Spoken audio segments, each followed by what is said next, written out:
This is part 2 of When the Truth Lives. Subtitle: The Lions Are Awakening. This is the living truth. We see, after generations of silence, after being ignored, exploited, and made invisible, the pride has awakened. And no, I'm not talking about pride as in confidence or self-worth. I'm talking about the lions. See, the lions, they group together in a pride. And most of the time when they go at people, they go in as a pride. It doesn't matter if one or two, you see one or two, they all there. Yes. You see, the lions are the king of the jungle. And our kings and queens of creation, which are rising from centuries of imposed sleep.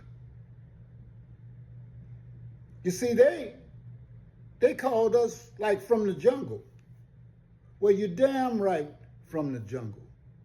The place where life begins, where kings walk barefoot among creation, while those who called us savages once hid in caves to get out of the weather and to not fall victim to the hunted beasts that they fed on, and they also feared those beasts. You see, when a people live by blood, by the law of kill or be killed, they learn domination, not compassion. And when they step out of the cave into the world of culture, rhythm, and spirit, they mistake kindness for weakness. This is why I said we got garbage cans wearing suits, cavemen wearing suits, but they never changed. You can go to a spa and get a new look. We got a man that has control of the whole country that puts on makeup to make himself look more dignified.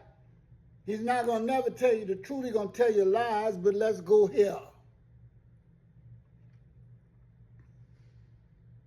They mistake kindness for weakness. They mistake patience for permission.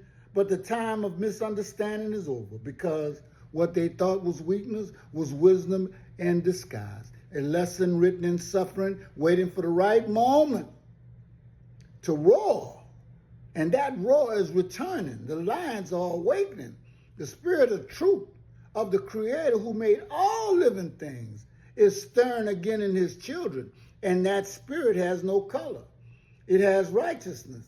It is born in every human who walks in justice and love. But those who walk in deceit, those who live off the pain of others, will find themselves not as hunters, but as prey. A message from the heart. Hear me well.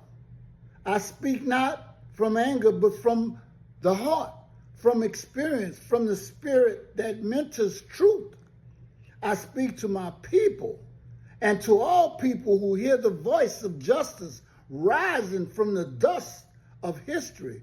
We are no longer willing to be taken for granted. We are no longer willing to be shamed for remembering who we are. We are no longer content to be the footnote in someone else's freedom, because our identity is sacred. Our awakening is inevitable.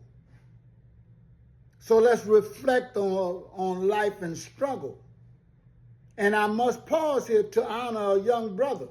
The other day, when I was doing a video, I ran across something that was so touching I could only deal with it in bits and pieces, because it was of a young brother, my young brother, in a hospital again.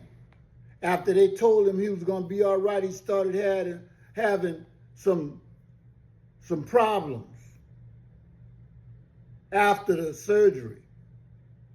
Come to find out, what they told him he was going to be all right was another lie.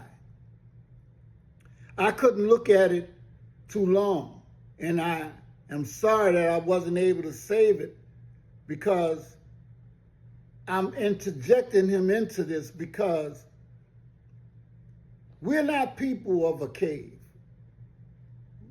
We have forgot more than people of a cave ever knew about humanity, passion. And we must never forget our young brothers and sisters, or our brothers and sisters anywhere, when they're in pain and they're hurting and they need us. This young brother, who I could barely watch, he faced the shadow of death and still had the courage to share his truth with the world. In moments of pain, he showed the same spirit Matilda carried into the courtroom. A spirit that says, I am here. I am still here. I am still human. I still matter.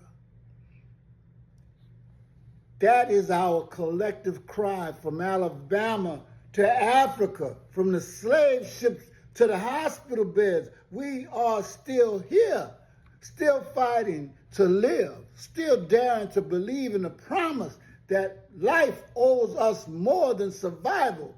But we gonna do more than survive. We're gonna call it thrival.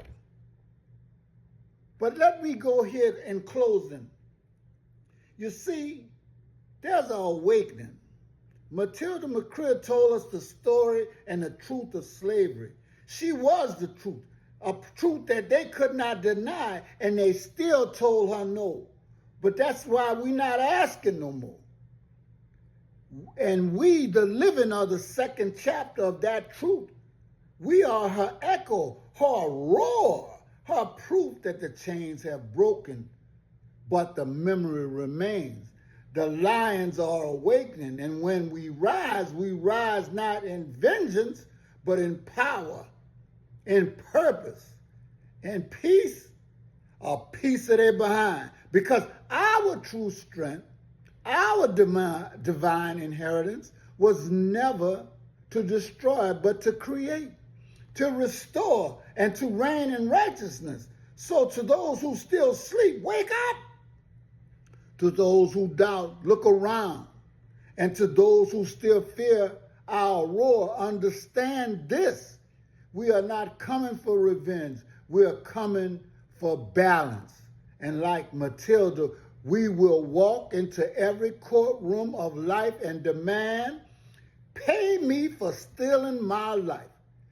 Pay me, because we are doing what's right, because we are done with being silent. We are done being prey, and the kings and queens have returned, and the jungle remembers their names.